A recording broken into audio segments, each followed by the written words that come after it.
I just flew down here today, and y'all know if you're a libertarian, flying nowadays is a special kind of hell, isn't it? Right? Yeah. I mean, pre 9/11, and most of y'all probably too young to remember that. Pre 9/11, it was a pretty enjoyable experience. You just walk through a metal detector and get on a plane, you were good. You know, then all that happened. But I now see the TSA is back to wearing masks. I'm going, come on, guys, get with the program. It's monkeypox, what we're supposed to all be scared of right now. I'd like to tell you all just a little bit about myself real quick while I got into politics. I was born in Madrid, Spain. My dad was in the Air Force at the time. Shortly after I was born, we moved back to the States. When I was 4 years old, Dad retired from the military. We moved to rural northeast Missouri. Dad, for us Missouri people, right by Hannibal. Dad worked in factories. Mom was a homemaker. It was the Carter years. So the country was not doing very well economically. Dad got laid off a number of times. We always had roof over our head and food to eat because of his military retirement, but if something happened, say the car broke down or something like that, things got really tight. And I just felt like I didn't want to live paycheck to paycheck when I was, grown and on my own, and I wanted financial security. My folks worked really, really hard, but that had a profound impact on me. So I thought my pathway to success would be through professional sports. I wanted to play baseball. I was a horrible baseball player, so that didn't work out. Ended up switching to basketball, pretty good at that. Went to college at Truman State University to play basketball. Yes. I know there's some folks from here, not bad from there.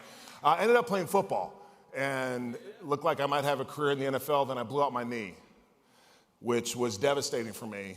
But as I look back, I realized it was a lesson in how incredible the free market is, because the only limit to how you use your God-given gifts and talents is your imagination. So, big guy, still a good athlete despite the bad knee. My degree's in English. For some reason, I got a degree in English, but I did.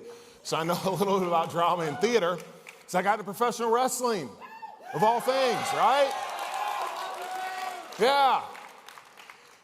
And after a few years, I made the big time in WWE and ended up with this character, Kane, that was created for me. And it's like my life changed, and I traveled the world. I've been in all 50 states and 40 countries. I've entertained millions of people live and on TV, worked with some of the greatest performers in the entire world, people like Dwayne "The Rock" Johnson. Hey, what did he ever end up doing? He got into movies, I think, right? No, like people like him, Stone Cold Steve Austin, The Undertaker, John Cena, just all these stars. I did a skit with the Muppets once. I was even in a Scooby-Doo movie. Yeah. And if y'all are ever looking for a good Christmas present for your younger siblings, check out Scooby-Doo Goes to WrestleMania. Highly recommend it. But then I look back on my life and I'm like, I grew up on a farm in Missouri. My family didn't have any money. Didn't have any political connections. How is it possible that someone like me, who had very few advantages in life, can do what I've been able to do? It's been extremely blessed to do the things that I've been able to do. And then there are people who grew up in much humbler situations than I ever did, who have done amazing things with their lives. Here in America, how is that possible? That's right. It's freedom and liberty. It's the free market. It's the free enterprise system. It's the freedom and the liberty that we have to utilize our gifts in the way that we want to benefit other people. And if you do that, you can do anything that you want with your life. That's the story of the American dream. That's what it is all about.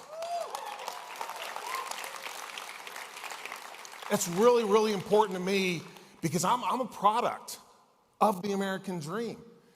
I also understand how fragile it is because I've been around the world and I realize that there are a lot of places you don't get those opportunities. Where you are born is where you will end up because you don't have the freedom and the liberty to utilize those gifts and you're stuck. That's why I decided to get into politics. I have a couple daughters, they're both awesome, and I have 2 grandkids. I have a 13-year-old granddaughter and a 7-year-old grandson. Look at my kids, and they're good as far as, they get to make decisions about their lives. They have a voice in the public square. My grandkids do not. I worry very much about what their future is going to look like. Will they be able to take advantage of the opportunities that the free market system gives them, that they create on their own, the American dream, or will they not? That's a big question, and I don't think it's guaranteed. So I got into politics because I want to preserve that in whatever way I can, even if it is as a county mayor. When I ran for election, and here's the deal too, the importance of voting. I know, a lot of us are skeptical about voting. I get it. 40,558 people voted in my primary. I won by 23 votes, okay? So in some cases, every vote does count. But nevertheless, when I got into office, do it all libertarians, conservatives do, right? Keep taxes low, keep government off our back, try to foster a business-friendly environment. That's how things went.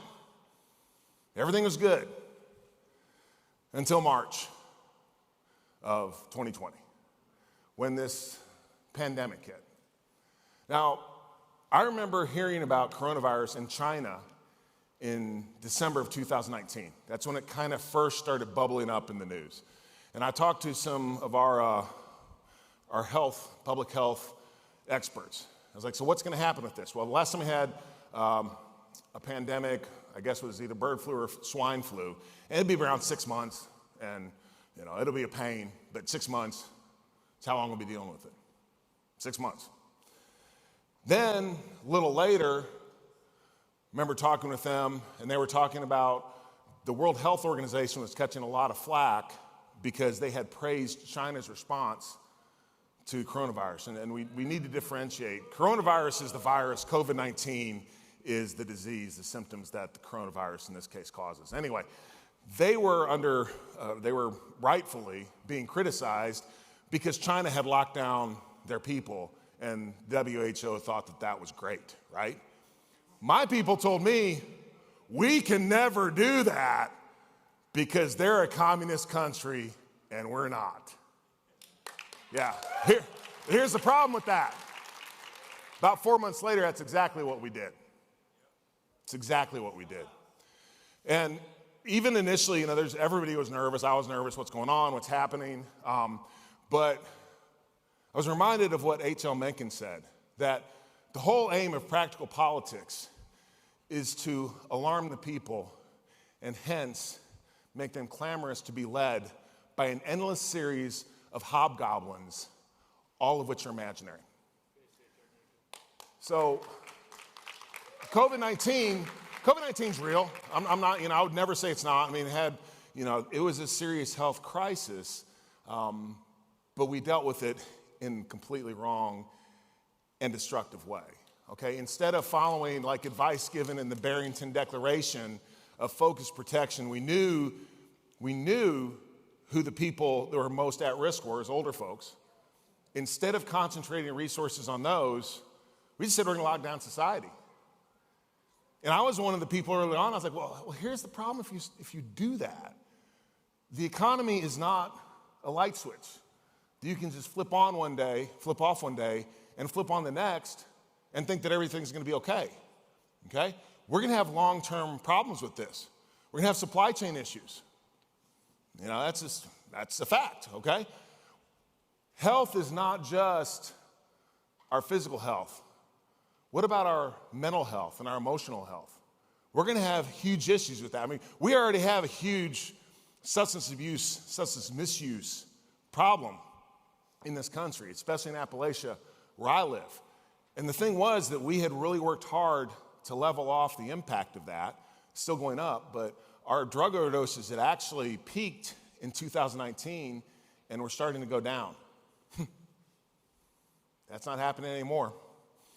In April of 2020, I guess, we had a 3-day spat of suicides in Knox County. 10% of suicides for the entire year in normal circumstances happened in 3 days.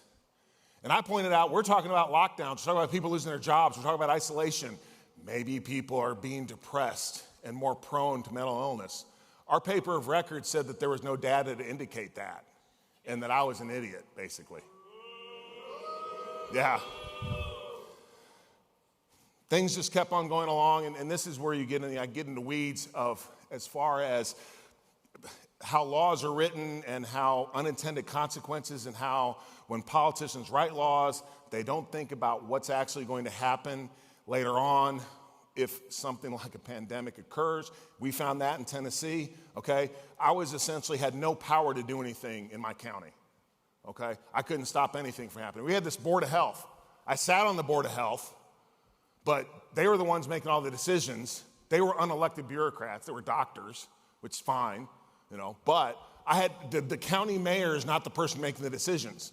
So I actually became kind of legendary because we had all these 8-to-1 votes for mask mandates, for shutting down businesses, for all these things. Guess who the one always was? It was always me, right?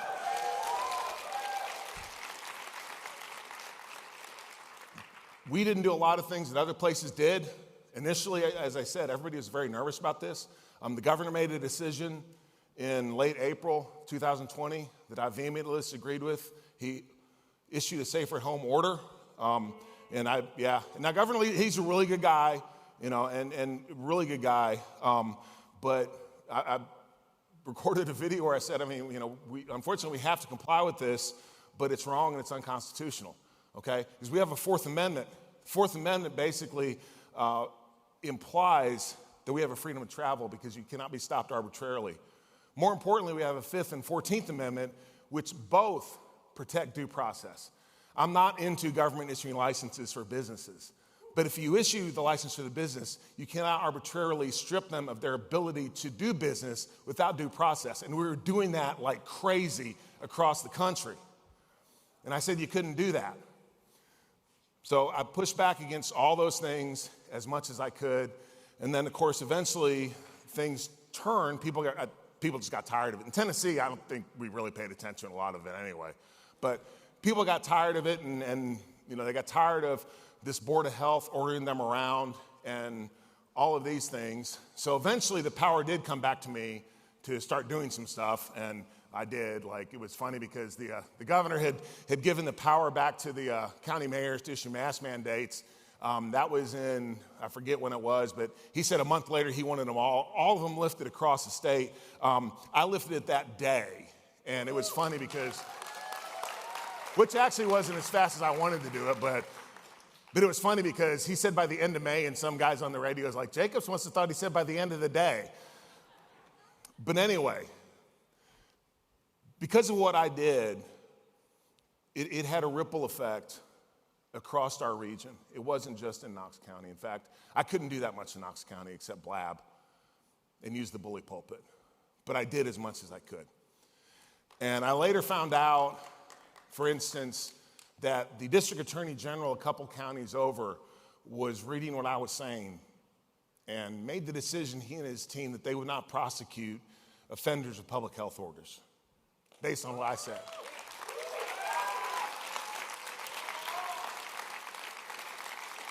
So what I said helped keep people out of jail for doing things that you normally do anyway.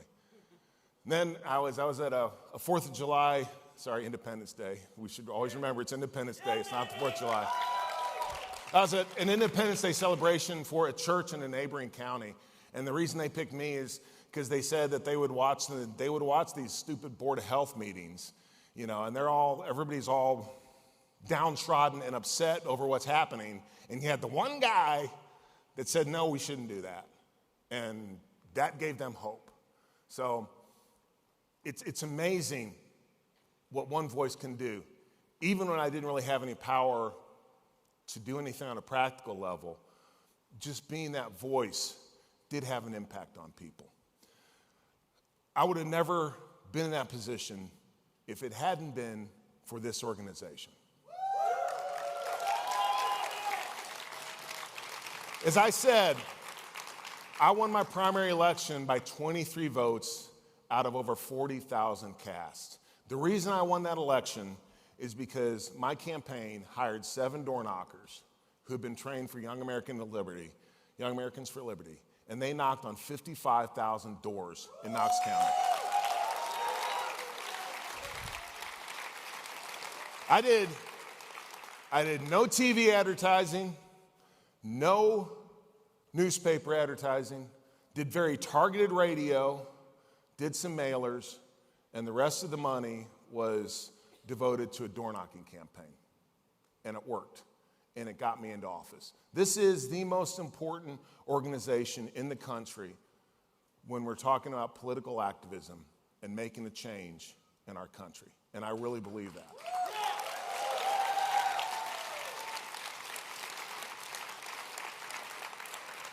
Now, sometimes I also think, man, you all got me in politics. I don't know if I should thank you or not, but nevertheless, thank you. At least in Knox County, and I know you're doing it across the country, but y'all are doing great work. And I'd like to leave you with one thing and one thought, and this is probably the most important thing I'm actually going to say today. I just won my re-election Thursday, right? But it's a little troubling. In Tennessee, we're odd with our local elections. Our primaries are in May, and then our primary election is the same day as the state and federal general elections, which this time, for some reason, fell on a Thursday instead of a Tuesday. But I was probably the biggest race on the ballot. The governor's unopposed. Our congressman, who's pretty good, is unopposed. We don't have any U.S. senators on the ballot. We had one state house race for one district on the ballot, which is a very small amount of voters in Knox County. The Republicans did not turn out. So when you look at the difference in my general election between where I was 4 years ago and today, my Democrat opponent actually lost 1,700 votes from what the other Democrat opponent had in 2018. I lost 20,000 votes. I went from 51,000 down to about 30,000, okay? So the margin of victory in 2018 was 67% to 33. This year was 55 to 45. And it was that way across our county. Every countywide race, mine, Register of Deeds, District Attorney General, County Clerk, they were all about 55% plus or minus a point or two. So today I was in the airport and I ran into some folks who recognized me, and they come up to talk to me. And they were from Farragut, Tennessee, which is part of Knox County. It's a small town in Knox County. They had moved from California 3 years ago. Now, a lot of people in Tennessee, we talk about don't Californianize our Tennessee, okay? Because everybody's worried about liberals moving to Tennessee. That's not what I see is happening. The people that I talk to are just fed up with the liberal ways. They're fleeing tyranny, okay? And they're moving to states like Tennessee. And that's what these people were. They're actually Republicans. But the wife had voted and the husband didn't. It's like, why didn't you vote? And she was like, well, we didn't really know about the election. That's fair enough because, like I said, I was probably the biggest race on the election. So you didn't have, normally you would have a lot more money flowing into advertising for the election. But then she said something that really struck me. She said, people are tired of the political BS, okay? And I've seen this time and time again.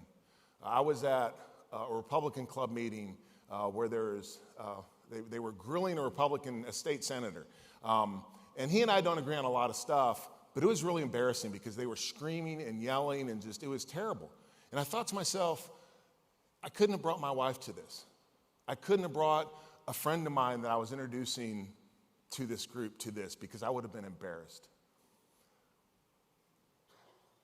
We have to be happy warriors. I fight a lot, and I don't always do that. But that's what we have to be because people are looking at us, not only in our policies, not only what we talk about, but our personality and our attitudes, okay? Ron Paul used to say, no long faces. We have to be ambassadors of what we're trying to do, and that means we can't be angry all the time, which is unfortunately sometimes what I see, especially in the modern Republican Party, because that's driving people away. We have to turn our frowns upside down, okay? But we really do. What we're doing, we're fighting a lot of stuff, and things look very bleak out there, right? We have the best product on the planet. We want people to be free from coercion, to be able to live their lives as they want to live them without being ordered around. That's the greatest concept in the world. That's the birthright of everyone. So I would encourage you all, when you're out there, be happy about what we're trying to do. It's really hard at times. And trust me, it's really hard at times. I'm a natural, sarcasm runs deep in my bones, okay? But we have to be happy because people are looking at you and they're not just judging what you say, they're judging how you say it and the attitude that you take. So have a good attitude and be happy about this because we're selling the greatest product that the world has ever seen. Thank you all so much for having me today. Really appreciate it. Thank you.